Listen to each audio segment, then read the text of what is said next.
मुझे पाने के लिए आपको वचन देना होगा। कैसा वचन? हेलो मेरी साया फैमिली, तो स्वागत है आपका साया पॉडकास्ट में। आज मैं आपको जो स्टोरी बताने जा रहा हूँ वो कोई नॉर्मल स्टोरी जैसी नहीं है, क्योंकि ये स्टोरी एक मोहिनी यक्षिणी साधना के ऊपर है जो एक लड़के नितिन ने प्राप्त की है। और उसमें क्या क्या होता है उसको आपको यहीं पर मैं पहले बता देता हूँ। यक्षिणी को प्राप्त करने के लिए उसकी साधना करनी पड़ती है। उसको प्राप्त करने पर उसे धन, प्यार, संबंध और कई तरह की शक्तियाँ प्राप्त होती हैं। चलिए चलते हैं, शुरू करते हैं इस स्टोरी में। तो सबसे पहले हम शुरुआत करते हैं इस स्टोरी को। 3 पहाड़ियों के बीच में एक गांव था जिसका नाम था कालीगढ़। उस गांव के अंदर सब चीजें सामान्य थी, लेकिन एक चीज ऐसी थी जो असामान्य थी। वो क्या था? हर समय शाम के टाइम पे वहाँ के जितने भी दरवाजे थे वो बंद हो जाते थे। लेकिन जो उस गांव में नितिन नाम का रहने वाला लड़का, वो कुछ अलग ही सोचता था। नितिन एक टाइम पे शहर की ओर जाता है और शहर जाने पे वो एक ऐसे कबाड़ की दुकान में पहुंच जाता है जहां उसे कुछ पुस्तक खरीदनी होती है। तभी उसको एक ऐसी पुस्तक नजर आती है जिस पर एक पुराने टाइम की जिल्द चढ़ी हुई होती है। नितिन उसको देखता है और थोड़ा हैरान रह जाता है। तभी वहां के जो दुकानदार होता है वो उसे बोलता है, आप इस किताब को मत लीजिए। लेकिन नितिन बोला, ऐसा क्यों? तभी दुकानदार बोलता है, यह किताब जो भी आज तक जिसने भी खरीदी है वो कभी वापस नहीं आया है। नितिन ये बात सुनकर बहुत ही ज्यादा हंसने लगता है और ये बोलता है, ऐसा कुछ नहीं होता। नितिन वो अपनी जो किताब थी वो खरीद लेता है उस दुकानदार से और वहां से चला जाता है। घर पहुंचने पर नितिन ने जैसे ही अपनी किताब खोली तो उस पहले पन्ने पे लिखा था 21 रातें, पूरा मून और अमावस्या की रात। एक और लाइन थी जिसमें लिखा था अंतिम साधना। नितिन जैसे ये पढ़ता है और उसके ही नीचे जस्ट एक और लाइन लिखी हुई होती है। उस लाइन में लिखा था, जो डर गया और जिसने इसको बीच में छोड़ा वो कभी वापस नहीं आएगा। नितिन थोड़ी देर तक शांत हो जाता है और सोचने लगता है, अब तो मैं यही काम करूंगा। मैंने आपको पहले ही बताया था, नितिन नाम का जो लड़का था उसकी सोच और लोगों से थोड़ी अलग थी। इसलिए उसने तय किया कि मैं अब इस चैलेंज को पूरा करूंगा और इसकी पूरी साधना करूंगा। नितिन ने फिर सारे किताब के अनुसार जो जो उसमें लिखा था, दिया, अगरबत्ती, जंगल, बरगद का पेड़, वो सारी चीजें 21 दिनों के नियम के अनुसार करने लगा। तभी 7वीं रात जब वो ये मंत्र पढ़ रहा था तब उसे ऐसा महसूस हुआ जैसे उसे कोई पीछे से देख रहा है। जब 12वीं रात होती है तब नितिन को हल्की सी पायल की आवाज आती है, छन छन छन। और 16वीं रात वो जो दिया उसने जलाया था वो वहीं पर बुझ गया। और 19वीं रात को जब वह घर लौटा तो उसकी जो दीवार थी उस पे लिखा था, बस 2 रात और। जैसे ही नितिन ने ये शब्द पढ़ा उसने पूरा घर छान मारा और आस पड़ोस में सारे जगह को तलाश किया, लेकिन उसको ऐसा कोई सामान या व्यक्ति वहां पर नहीं मिला। फिर आई 2 रातों के बाद अमावस्या की रात। पूरा जंगल अंधेरा था और आसमान में एक भी तारा नहीं। जैसे ही नितिन ने तंत्र विद्या शुरू की तो उसी पल उसके पास एक हल्की सी आवाज आती है, छन छन छन। इस बार ये आवाज कहीं और से नहीं, सीधा उसके कान के पास से आती है।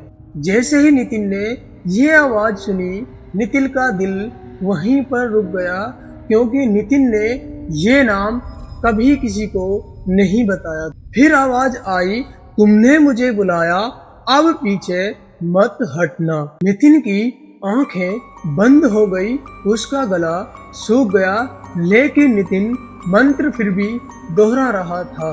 तभी आखिरी दिया उसका बुझ जाता है और चारों तरफ अंधेरा हो जाता है और उसके सामने सिर्फ 2 लाल आंखें उसे दिखाई देती हैं। जैसे ही नितिन ने वो 2 लाल आंखें देखी, नितिन के सर से पसीना इतना बह गया कि उसके पूरे कपड़े गीले हो गए। और फिर वो लड़की बोलती है, आपने मुझे बुलाया, अगर तुम मुझे अपने पास रखना होगा तो आपको मुझे वचन देना होगा। नितिन घबरा कर कहता है, कैसा वचन?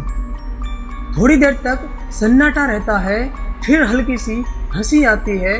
उसने कहा, तुम्हारी जिंदगी का मुझे एक हिस्सा चाहिए। जब नितिन ने ये महसूस किया कि उसके पैरों के नीचे से जमीन खिसक रही है, तो उसी पल दूर एक जंगल में मंदिर था, वहां से घंटी बजने की आवाज आती है। और जैसे ही घंटी की आवाज उनके पास पहुंचती है तो उनके आसपास कोई नहीं होता। वहां पर सिर्फ नितिन अकेला था और जो उसके पास किताब थी उसमें एक लाइन और जुड़ गई थी और उस लाइन में लिखा था, अभी तो खेल शुरू हुआ है। उसके बाद कोई भी पन्ना था ही नहीं। तो नितिन ने तुरंत क्या किया, दिया को जलाकर वहां से अपना वो किताब और अपने तंत्र मंत्र की जो सारी चीजें थी उठाकर वो घर की तरफ भागने लगा। जैसे ही वो रास्ते में चल रहा था तो रास्ते में उसे ऐसा महसूस हुआ जैसे उसके पीछे कोई आ रहा है या चल रहा है। नितिन ने जैसे ही पीछे मुड़ के देखा तो उसे कुछ नहीं दिखाई दिया। फिर नितिन वापस से मुड़कर घर की ओर चल देता है। फिर दोबारा 2-4 कदम और चलने के बाद फिर नितिन ने वही आवाज सुनी जैसे कोई सूखे पत्तों पर पैरों से चल रहा हो। नितिन इतना घबरा गया, फिर उसने फिर से पीछे मुड़कर देखा तो उसको फिर से कोई भी नजर नहीं आया। लेकिन नितिन धीरे धीरे घबराते हुए वो घर की तरफ पहुंच जाता है और घर पे पहुंचते ही उसने अपना मेन गेट जो था वो बंद कर लिया और वो अपने कमरे के अंदर चला गया। जैसे ही कमरे के अंदर गया, जो उसके हाथ में ग्रंथ की किताब थी वो एक अलमारी में बंद कर दी। फिर नितिन ने अपने अंदर झांका और यह सोचा कि मैं इस किताब को सुबह होते ही जला दूंगा। ये बात कहते ही नितिन अपने कमरे में सो जाता है। जैसे ही सुबह होती है तो नितिन उठकर देखता है कि उसकी अलमारी जो थी वो खुली हुई थी और जो किताब थी ग्रंथ की वो नीचे पड़ी हुई थी। नितिन बिस्तर से उठता है और उस किताब की ओर बढ़ता है, लेकिन इस बार नितिन इतना कांप रहा था कि उसके रोंगटे तक खड़े हो गए। जैसे ही नितिन ने किताब उठाई और उसमें उस किताब को खोला और देखा, वहां पर सारी लाइन गायब थी। एक नई लाइन लिखी हुई थी, इसको जलाने की कोशिश मत करना। नितिन इतना घबरा जाता है और जैसे ही वो बाहर की ओर दौड़ता है तो बाहर से आवाज आती है, छन छन छन। नितिन डर की वजह से उस दरवाजे से पीछे हट गया और फिर पायल की आवाज आती है, छन छन छन। ये आवाज इतनी बढ़ती चली गई, नितिन को ऐसा लग रहा था कि ये आवाज हकीकत में मेरी तरफ बढ़ रही है। नितिन की हिम्मत टूट चुकी थी, उसका खून रुक गया था, लेकिन नितिन की इतनी भी हिम्मत नहीं हो रही कि वो दरवाजे के पास जाकर दरवाजा खोल दे।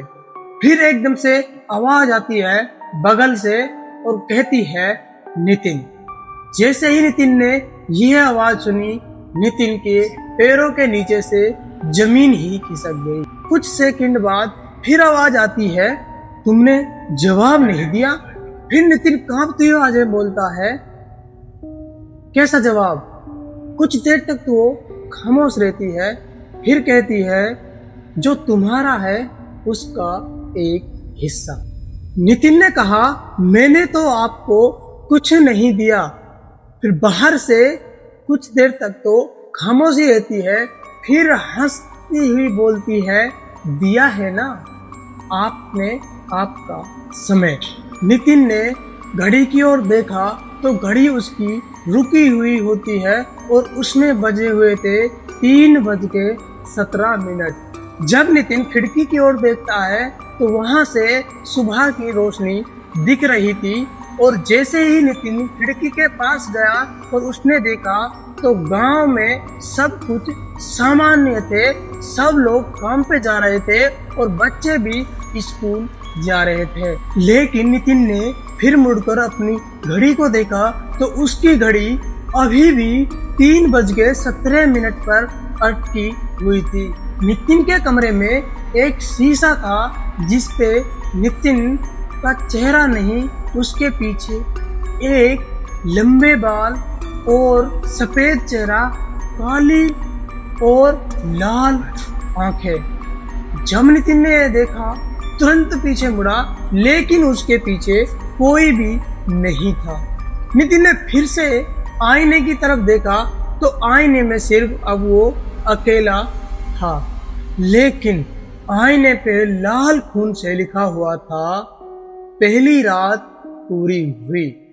नितिन की सांसें तेज हो गई। उसने फैसला किया कि गांव के पुराने मंदिर अब वो जाएगा, क्योंकि नितिन को याद था जब वो मोहिनी की साधना कर रहा था उसी समय मंदिर की घंटी बजने के बाद वहां पर कोई भी नहीं था। तो नितिन ने क्या सोचा कि अब वो मंदिर की ओर जाएगा। अब उसी वक्त नितिन अपने कमरे से निकलता है और मंदिर की तरफ बढ़ने लगता है। जैसे ही नितिन मंदिर पहुंचा उसने एक पुजारी के पास गया और उस पुजारी को ये सारी बातें बताई।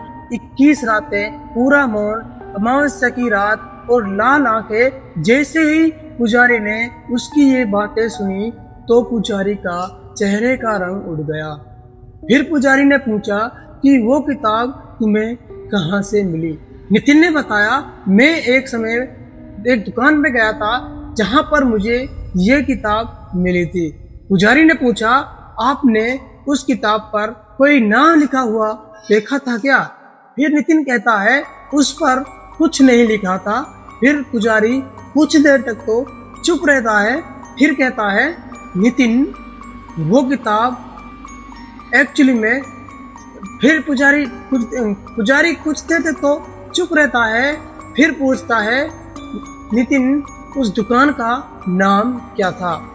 नितिन ने बताया, उस दुकान का नाम तो मुझे नहीं पता क्या था, लेकिन जो किताब थी वो पुराने समय की थी।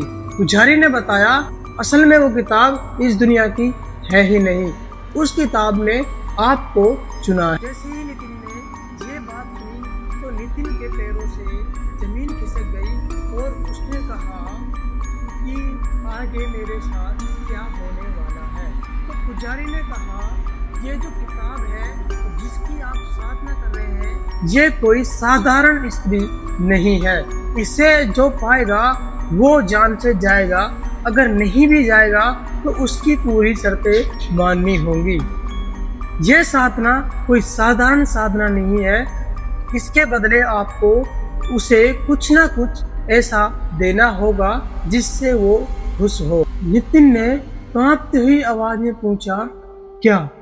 फिर पुजारी ने जवाब दिया, पहले वो आपसे समय मांगती है, फिर आपके साथ कुछ ऐसा करती है जिसकी आप सोच भी नहीं सकते। नितिन का खून जम गया था, लेकिन नितिन को यह डर भी था कि कहीं मेरे साथ कुछ उल्टा सीधा ना हो जाए। मिलते हैं इसके नेक्स्ट भाग में, तब तक आप चैनल को सब्सक्राइब करिए और लाइक करिए और कमेंट करिए आपको मेरी आवाज कैसी लगी और इस स्टोरी में कितना मजा आया। मिलते हैं जल्दी नेक्स्ट